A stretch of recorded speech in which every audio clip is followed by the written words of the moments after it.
Diqqat! Parkentda 30 million dollarlik akvapark ishga tushadi. Toshkent viloyatining Parkent tumanida 2026-yilning 2-choragida umumiy qiymati 30 million dollarni tashkil etuvchi ulkan akvapark ishga tushadi.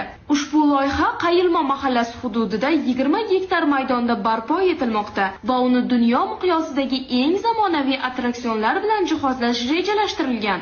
Akvaparkning asosiy maqsadi nafaqat mahalliy, balki xalqaro sayyohlarni ham jalb qilishdir. Loyihada yiliga 100 mingdan ortiq sayyohni kutib olish imkoniyati mavjud bo'lib, bu esa Parkent va Toshkent viloyatining turizm salohiyatini sezilarli darajada oshiradi. Bu loyiha sayyohlikni rivojlantirishdan tashqari, hududning infratuzilmasini modernizatsiya qilishga ham katta hissa qo'shadi. Shuningdek, mahalliy aholi uchun yuqori sifatli dam olish imkoniyatlarini yaratishga qaratilgan. Ushbu xabarni akvaparkni yaxshi ko'ruvchi tanishlaringizga yuborib qo'ying. Bizni kuzatishda davom eting, chunki siz bilmagan sari xabarlar hali oldinda.